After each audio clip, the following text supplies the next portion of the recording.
बिस्मिल्लाहिर्रहमानिर्रहीम। अस्सलाम वालेकुम जी, मैं नजमुल हसन बात रहा हूं आपको हमारे फेसबुक पेज और यूट्यूब चैनल पर खुश आमदेद। नाज़रीन इकराम, बड़े लंबे टाइम के बाद आज पाकिस्तान तहरीक इंसाफ के लिए कुछ अच्छी खबरें मेरे पास मौजूद हैं। कुछ अच्छी खबरें नहीं, बहुत अच्छी खबरें मेरे पास मौजूद हैं। मतलब लंबा अरसा हुआ था कि तहरीक इंसाफ के लिए हमेशा बुरी खबरें ही आ रही हैं, कभी कुछ मसला हो जाता है, कभी कुछ मसला हो जाता है। लेकिन आज बिलाखिर जो है वो बड़ी खबर, बड़ी अच्छी खबरें जो है वो तहरीक इंसाफ के लिए, और जहां तहरीक इंसाफ के लिए अच्छी खबरें हैं वहीं पे उन लोगों के लिए जो कि पर्टिकुलरली डाई हार्ड फैन है पाकिस्तान मुस्लिम लीग नून की, अकल की बात, दलील की बात नहीं समझते हैं, उनके लिए बुरी खबर है। तो अगर आप बुरी खबर सुनने के मूड में नहीं है तो मैं उनको कहूंगा कि भाईजान आप इस वीडियो को यहीं पर छोड़ दें, क्योंकि एक नहीं, दो नहीं, तीन जो है ना वो बुरी खबरें मेरे पास जो है ना वो पाकिस्तान मुस्लिम लीग नून के लिए मौजूद हैं। सबसे पहली बात तो यह है कि नाज़रीन इकराम, पिछले लंबे अरसे से जमहूरियत के मुंह पर, नाम नहाद जमहूरियत के मुंह पर कलंक मली हुई थी इन्होंने, और इन्होंने राजा रियाज को जो है ना वो अपोजिशन लीडर बना के रखा था कौमी असेंबली का। और राजा रियाज के होने की वजह से जो है ना वो आपने देखिए कि जो शहबाज शरीफ है उनकी भी वजारत उज़्मा जो है वो बची हुई थी। वजह यह थी कि जो अब उनके खिलाफ एतमाद का वोट आ ही नहीं सकता या उन्हें कहा ही नहीं जा सकता, क्योंकि राजा रियाज जो है ना वो पार्लियामेंट्री पार्टी के हेड भी हैं और तहरीक इंसाफ को रिप्रेजेंट कर रहे हैं। खुदा की शान देखिए वहां पर, और वो उन्हें रोक लेते। लिहाजा ये एक बहुत बड़ा मसला था, बहुत बड़ा कांटा था जो है ना वो राजा रियाज की सूरत में। और राजा रियाज को बचाने के लिए राजा परवेज अशरफ कहां तक नहीं गए, इन्होंने रातों रात इस्तीफा कबूल करने की कोशिश की और ये सारा कुछ किया। आज नाज़रीन इकराम, इन तमाम लोगों को, इन तमाम जगहों के ऊपर जो है ना वो पिस्पाई का सामना करना पड़ा है, शर्मिंदगी का सामना करना पड़ा है, क्योंकि इमरान खान की शानदार वापसी हुई है कौमी असेंबली के अंदर। इमरान खान कौमी असेंबली के अंदर, यानी कि इमरान खान से मुराद है तहरीक इंसाफ के लोग, तहरीक इंसाफ के 43 MNA कौमी असेंबली के अंदर वापस आ चुके हैं। इससे फायदा क्या होगा? सदर ममलिकत किस तरह से मैदान में आ चुके हैं, एतमाद का वोट और ये प्रोसेस किस तरह से शुरू हो चुका है, राजा रियाज ऑफिशियली अपनी सीट से कब जा रहे हैं, और नया ऑपोजिशन लीडर तहरीक इंसाफ का कौन सामने आ रहा है और कब जो है ना वो उसका ऐलान हो रहा है। ये बहुत सारी खबरें मेरे पास मौजूद हैं। और शहबाज शरीफ साहब को कब टाटा बाय बाय हम कहता हुआ देख सकते हैं एतमाद के वोट के जरिए, ये भी कुछ जो है ना वो इत्तलात हैं। सबसे पहले सुनिए नाज़रीन इकराम, 43 लोगों ने कौमी असेंबली के अंदर जाकर ये दरखास्त दी थी कि हम अपना इस्तीफा वापस लेते हैं, लेकिन उस दिन जो है ना वो अचानक जो है वो आग लग गई कौमी असेंबली की तीसरी मंजिल के ऊपर, और वहां से जो उन्होंने कहा जी वो वर्क फ्रॉम होम है, आप तो घर जाइए। फिर इलेक्शन कमीशन में गए, इलेक्शन कमीशन में नहीं सुनी गई, और रातों रात कौमी असेंबली के उन 43 लोगों का इस्तीफा मंजूर कर लिया गया। और इलेक्शन कमीशन के अंदर दरखास्त होने के बावजूद इलेक्शन कमीशन ने उन्हें डी नोटिफाई भी कर दिया, यानी कि इलेक्शन कमीशन की फुर्तियां देखें, फौरी तौर पर उन्होंने डी नोटिफाई भी कर दिया। हुआ यह कि पाकिस्तान तहरीक इंसाफ चली गई अदालत के अंदर।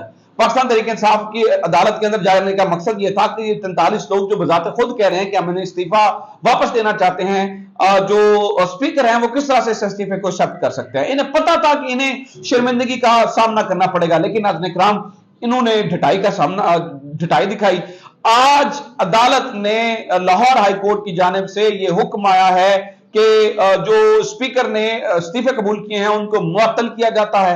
ये इंटरिम ऑर्डर है, और जो जिमनी इलेक्शन हो रहे थे इन 43 सीटों के ऊपर, उनको भी जो है ना वो फौरी तौर पर रोक दिया गया है। इसका मतलब ये हुआ कि 9 फरवरी को, यानी कि कल, यानी कि 9 फरवरी को नाज़रीन इकराम हो ये रहा है कि पाकिस्तान तहरीक इंसाफ अपना ऑपोजिशन लीडर फाइनल कर रही है, अपना ऑपोजिशन लीडर कौमी असेंबली के अंदर लेकर आ रही है, और राजा रियाज साहब जो है वो हमेशा के लिए फारिग हो रहे हैं। अब ये तो कहते हैं पाकिस्तान की टिकट नहीं, पाकिस्तान तहरीक इंसाफ की टिकट पर मैं इलेक्शन नहीं लड़ूंगा, तो भाईजान आप पाकिस्तान तहरीक इंसाफ की टिकट पर इलेक्शन ना लड़ें, वो आपको पार्टी में भी नहीं रहने देंगे। आप कल से फारिग हो रहे हैं, आप कल से, क्योंकि पार्लियामेंट, आप 3 ओहदे पाकिस्तान तहरीक इंसाफ के पास आ रहे हैं। नंबर वन सबसे पहला ओहदा तो पाकिस्तान तहरीक इंसाफ के पास आएगा, ये जो ऑपोजिशन लीडर वाला ओहदा है। नंबर 2 पार्लियामेंट्री पार्टी का सरबराह, ऑब्वियसली पाकिस्तान तहरीक इंसाफ का अपना बंदा बन जाएगा, ठीक है। और नंबर 3 नाज़रीन इकराम, जो पब्लिक अकाउंट्स कमेटी, ठीक है, जो पेशावर का लोटा जिसके ऊपर आगे बैठा हुआ है, ये दोनों लोटे जो हैं वो फारिग हो जाएंगे। राजा रियाज और नूर आलम, ठीक है, ये दोनों इतने बड़े लोटे हैं कि इन्होंने इमरान खान को सबसे ज्यादा जिक्र पहुंचाई है। आज 43 इस्तीफे जो है ना वो वापस हो गए, तो ये सारी जो है वो खत्म हो जाएगी। अब आ जाते हैं जरा एतमाद का वोट और सदर ममलिकत ने क्या किरदार अदा किया है। सदर ममलिकत अचानक से एक्टिव क्यों हो गए हैं? 2 चीजें हुई हैं। सबसे पहले तो राजा रियाज फारिग होने का मतलब है कि सदर ममलिकत के पास ये इख्तियार है कि वो किसी भी टाइम जो है वो अब शहबाज शरीफ साहब को कहेंगे कि आपके ऊपर एतमाद जो है ना वो बहाल नहीं रहा हाउस का, लिहाजा आप जो है वो एतमाद का वोट लीजिए। इसके लिए पूरी तैयारी नाज़रीन किराम की गई है। इमरान खान ने ऑलरेडी जो है ना वो इसकी पूरी प्लानिंग करके रखी हुई थी। तो लिहाजा अब तो शहबाज शरीफ साहब जो है ना वो कौमी असेंबली के अंदर एतमाद का वोट लेने की पोजीशन के अंदर बिल्कुल भी जो है वो रहते हुए नजर नहीं आ रहे हैं। शहबाज शरीफ जो है ना वो इत्तेमाद का वोट लेते हुए नजर नहीं आ रहे। मीनवाइल सदर ममलिकत ने एक और गेम भी की है, वो भी बड़ी इंपॉर्टेंट है, वो भी आप सुन लीजिएगा कि सदर ममलिकत ने क्या किया है। सदर ममलिकत ने इलेक्शन कमीशन को एक खत लिखा है।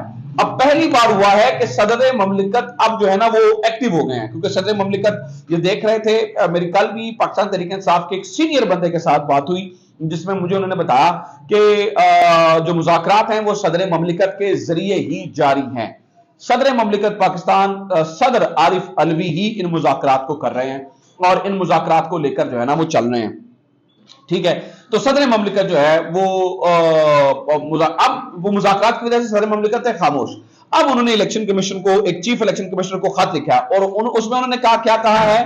अब सदर ममलिकत is the head of the state. Election commission जो है ना वो स्टेट का एक इदारा है, बट सदर ममलिकत Arif Alvi head of the state है। वो क्या कहते हैं, इंतखाबात की तारीख का फौरी ऐलान करे, आइन ताखीर की इजाजत नहीं देता।